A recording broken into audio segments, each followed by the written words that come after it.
Now, I'm not sure if everyone really knows, or maybe it was just me, or maybe I'm just, being weird about it. But did anyone else notice that this E3 was littered with a bunch of CGI trailers or announcements with little to no gameplay throughout the entire E3? I mean, we barely got any gameplay, and I feel like I'm not alone with that criticism with E3. And while there are some arguments that say that because of the whole controversies that we've had in the past with games being downgraded, like Puddlegate from Spider-Man or the Watch Dogs 1 debacle, there is another element that I think has a very, much bigger involvement in the whole entire thing that made E3 happen that way. And I think it's not really the worst thing in the world, and it's something that we've all been waiting for. And that element could be just that the new consoles are on the horizon for 2020. What's going on, guys? It is your boy TKD1HD here, back again with a video here on PlayStation Source, and we're going to go over the now pretty much confirmed looks at the PlayStation 5 dev kit.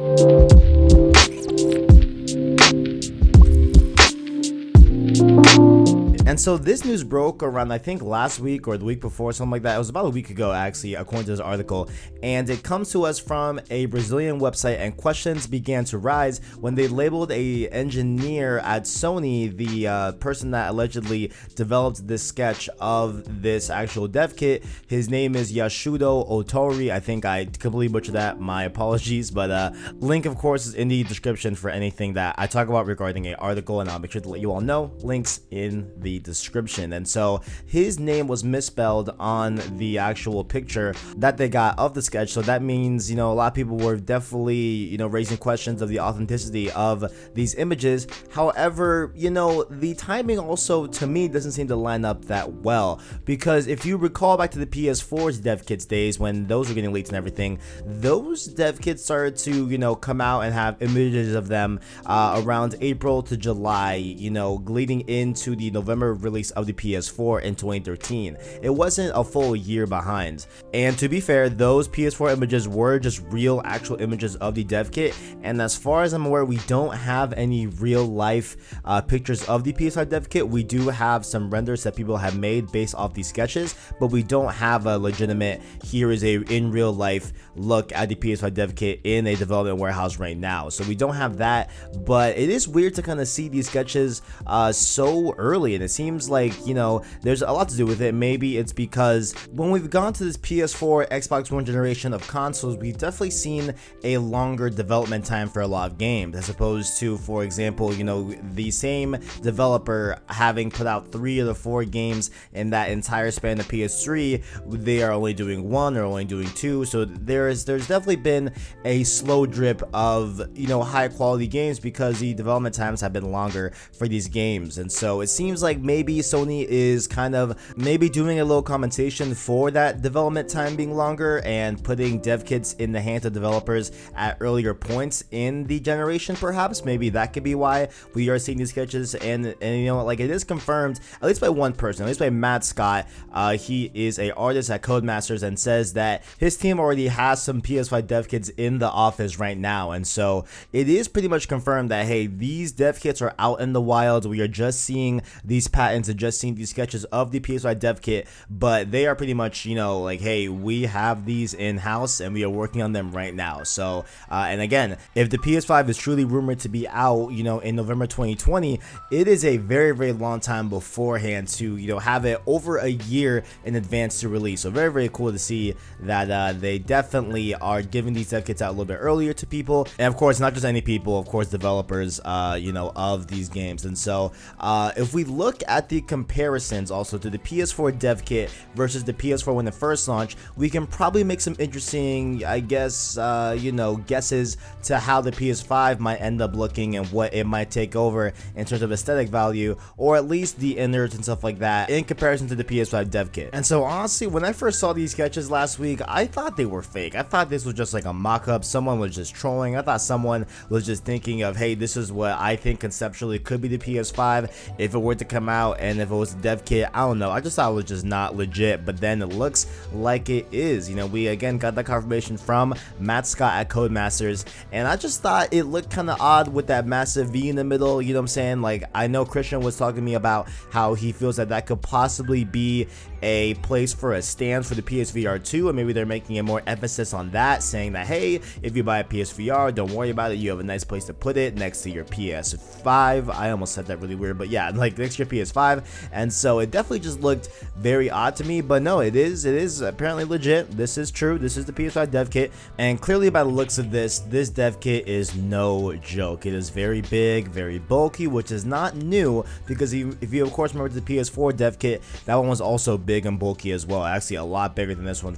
By just the looks of it, it looks like the PS4 dev kit was a lot bigger than this, but maybe they're on the same size, but nonetheless, they're both really big. And so let's kind of look into the actual PS5 dev kit here and kind of pick its brain here. So the sketch also has a ton of vents in it, like a lot, like there's a ton inside the lining of the V. There's some on the side, there's some on the lower side, on the very side, on the bottom side. There's a ton of vents everywhere. Like there's a lot of vents, and it seems like it has a lot more vents than the PS4 dev kit ever did, let alone the base PS4 or the PS4 Pro for that matter. And I think that of course with all these vents, it's very telling of the type of hardware that will be running in the PS5, because of course when you have higher performance power, you definitely have a lot of more heat to deal with, a lot more heat to disperse, to keep away from the internals from overheating or damaging them, or as well as keeping the performance high, because when you have a lot of heat, that tends to drive down performance of the hardware inside if it gets too hot. So obviously you want to deal with that heat,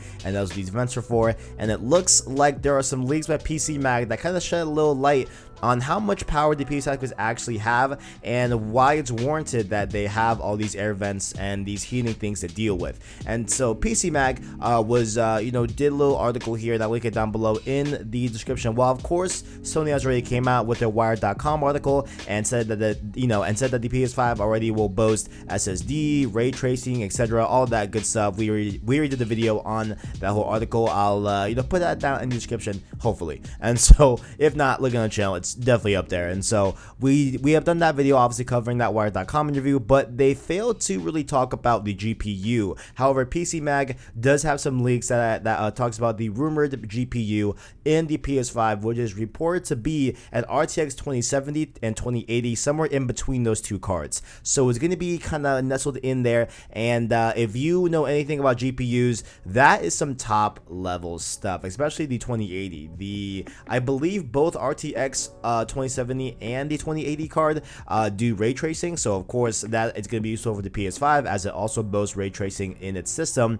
but that is going to give off a lot of heat. And so that just pretty much says it right there in the paper that, all right, that's probably why the PS5 has that many air vents and different heating things to deal with, because that system is going to get very, very hot. And when you think about the final build of the PS5, how small the enclosures are going to be, heat is going to be a big issue, with these systems, and it always is when they develop these consoles. And so it looks like they are definitely going to take precautions here, and perhaps the final design of the PS5 will have a lot of air vents in it. And so when we look to more of the dev kit, they are also outfitted with a bunch of USB ports, as the PS4 dev kit was. And so I believe these are mainly used for development purposes. I don't think that at the end of the day they will have that many USBs, unless they're doing like an OG PS3 amount, where there were, I think, 4 or 6 USBs on the fat PS3. Let me know down below if you ever had one. I never had one. I had the PS3 Slim, not the Super Slim, but the Slim.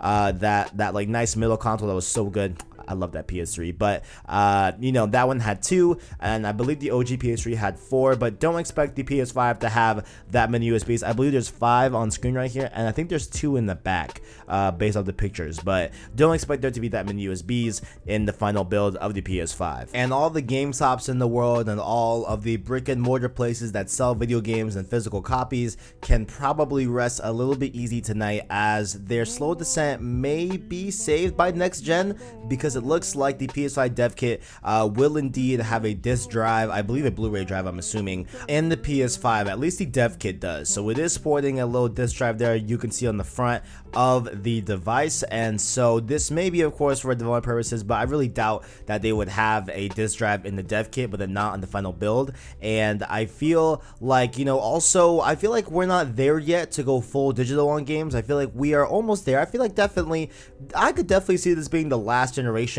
of having physical games in stores, because you got to think like how quickly the move to not fully, because CDs still come out, but the overwhelming majority of music consumption is digital and streaming, and so perhaps games will share that same fate eventually. But it looks like for this upcoming generation, we will still have an option for you to go physical on your games, and maybe that again, that doesn't really rule out the possible inception at some point of a PS5 all digital version similar to the Xbox One S all digital edition that came out this year for a lower price. Perhaps maybe there could be a PS5 of that same SKU that maybe is, hey, let's say $199, and it doesn't have a disc drive, but it comes with maybe 3 months of PS Now streaming and gets you a $50 PSN code or something like that, or whatever. So maybe that could be a thing in the future, but at least for it looks like with the dev kit purposes, there is a disc drive, and I'm leading to believe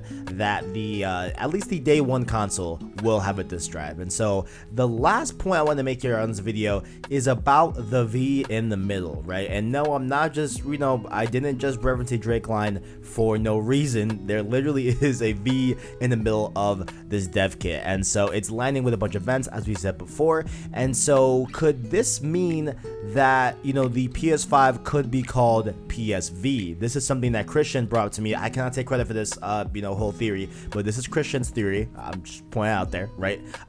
He said that maybe that V could mean that could be what it's called. Like maybe it's called the PSV. Obviously in Roman numerals, V stands for 5, so that would kind of work out pretty good there. Or maybe this is just a standard PSVR2 stand. Maybe the PSVR2 system will come with a little stand similar to like the headphone stands that you see with some other headsets that you buy on the market. Maybe it's just like a nice place for that stand to kind of reside, or maybe we're just reading into it. Maybe it's just vents. Like maybe it's just for air circulation. Maybe it's just to deal with the heat and deal with that hot air in the system. Perhaps that could be just it. Maybe, I don't know, but I would like to know what you guys think. Do you think the PS5 could be called the PSV? Let me know your thoughts down in the comments below. What do you guys think about all of these dev kits? What do you guys think about it? See the pictures down below. Let me know what you guys think about it, and let me know your thoughts on the PS5 dev kits. And make sure also, while you are down there, to check out our description where you can find our Twitter and our Discord, as well as our Anchor link down below if you want to listen to our long form content in podcast format. That being, of course, our Cross Circle podcast, as well as our weekly Road to Part 2 podcast, where we go over Last of Us Part 1 and Last of Us Part 2 and all of its glory. Also, make sure if you enjoyed the video to leave a like on the video, as well as stay subscribed to PlayStation Source to keep up with the latest and greatest in PlayStation. Thank you for watching, and as always, greatness awaits.